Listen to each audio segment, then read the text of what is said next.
Allez, c'est parti, plongeons directement dans le vif du sujet avec cette exploration d'un parcours intellectuel absolument dingue. On va décortiquer une véritable épopée scientifique qui s'étire sur plus de 35 ans. C'est l'histoire un peu folle de la naissance et des obstacles hallucinants d'une théorie vraiment pas banale, la relativité générale hyper complexe ou la RGH. C'est une aventure humaine, mathématique, faite d'intuitions éclairs, de murs gigantesques et, on va le voir, de rebondissements totalement inattendus. Alors, pour bien démarrer, posons-nous une question fondamentale, un truc qui donne un peu le vertige. Et si les structures mathématiques qu'on apprend à l'école n'étaient pas juste des outils abstraits inventés pour faire des calculs, mais carrément le vrai langage caché de l'univers? C'est le point de départ de toute cette démarche, parce que se dire que les maths sont la réalité elle-même, eh bien ça change absolument tout sur la façon dont on perçoit le monde physique. Et pour comprendre l'ampleur du truc, regardons un peu la chronologie. C'est monumental. Un vrai parcours du combattant. Ça commence par une toute première intuition en 1990, puis de gros échecs vers 1995, ensuite un bond énorme jusqu'à une publication complètement inespérée en 2015, pour finalement viser une formalisation mathématique béton d'ici 2025. Bref, 35 ans de réflexion acharnée, souvent menée dans l'isolement le plus complet. Mais bon, avant d'aller plus loin dans l'anecdote, posons les bases. Qu'est-ce que c'est que cette théorie, la RGGH? Eh bien, c'est un cadre théorique complètement indépendant. Son but ultime, c'est de décrire notre univers non pas avec nos dimensions classiques habituelles, mais en utilisant ce qu'on appelle des structures mathématiques hyper complexes. L'idée derrière tout ça, trouver une couche de la réalité physique beaucoup plus profonde et riche que ce que la physique traditionnelle nous dit aujourd'hui. Allez, première étape. 1990, l'intuition fondatrice. On se remet dans le contexte. 1990, salle de classe de prépa maths, en plein devoir surveillé. Pas d'internet à l'époque, le savoir c'était dans les bons vieux bouquins de la bibliothèque.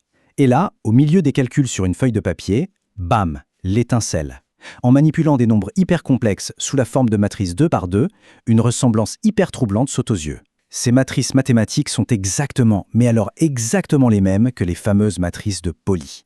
Et ça, ce sont carrément les piliers de la physique quantique. L'idée devient limpide. Ces petits blocs de maths ne sont pas juste de la théorie, ça pourrait être le cœur même de la matière. On avance un peu. 1995, le premier échec physique.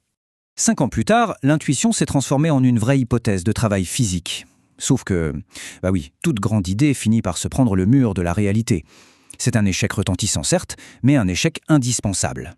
L'idée, sur le papier, elle était belle.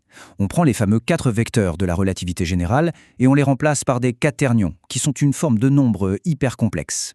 Le souci, c'est que la relativité est verrouillée dans une géométrie super stricte, la géométrie pseudo-riemannienne.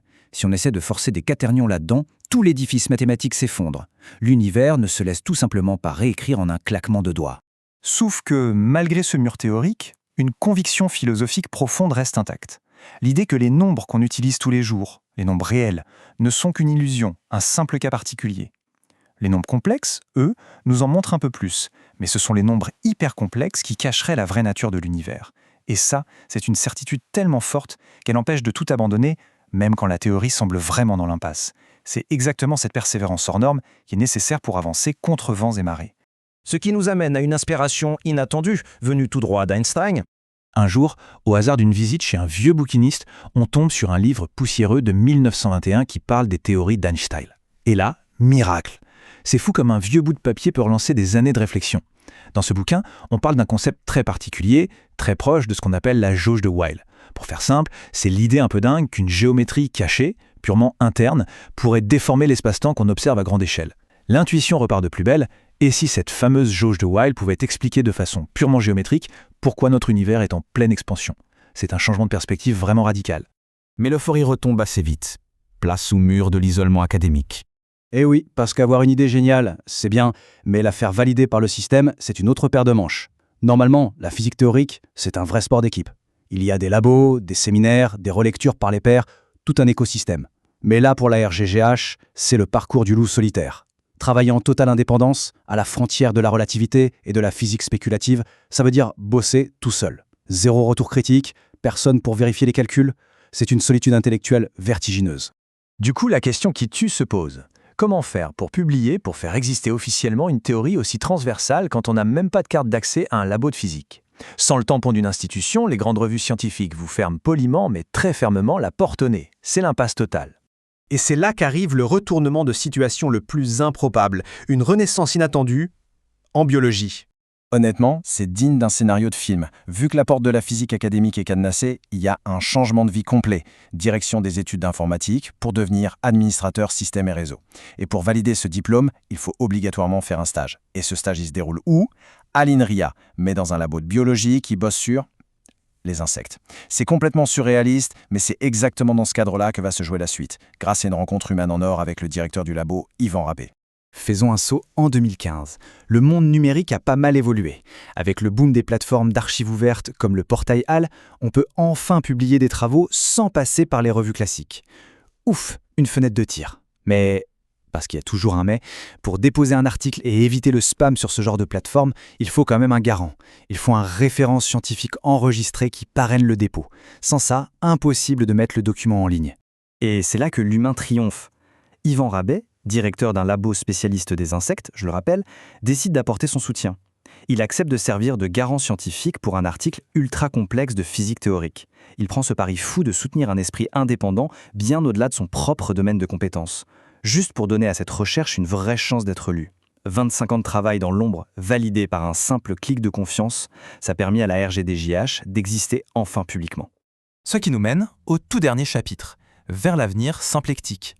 Cette publication de 2015, ça a tout changé. L'idée a pu germer et l'objectif de 2025 pour une vraie formalisation rigoureuse est devenu bien réel. Pendant des années, la théorie s'est construite avec les outils de la géométrie analytique. C'était un peu comme un cocon, rassurant, protecteur, mais devenu beaucoup trop étroit. Aujourd'hui, on passe à l'étape supérieure. On introduit un outil mathématique redoutable et immensément vaste, la géométrie symplectique. C'est l'émergence du papillon, tout simplement. La théorie déploie enfin ses ailes avec une structure capable de soutenir toute la majestueuse complexité de notre cosmos. Ce qui nous laisse sur une pensée finale assez vertigineuse. Imaginez un peu la trajectoire. Une quête commencée sur un coin de table en 1990, sauvée in extremis par l'ouverture d'esprit d'un biologiste en 2015, et qui s'apprête maintenant à dégainer l'artillerie lourde mathématique pour 2025. C'est bientôt la pleine maturité. Si ces fameux nombres hypercomplexes sont vraiment le code source de la matière, quel secret profond sur l'espace, le temps et notre univers, ce nouveau langage va-t-il bientôt nous dévoiler? Il semble bien que le chapitre le plus passionnant de toute cette histoire reste encore à écrire.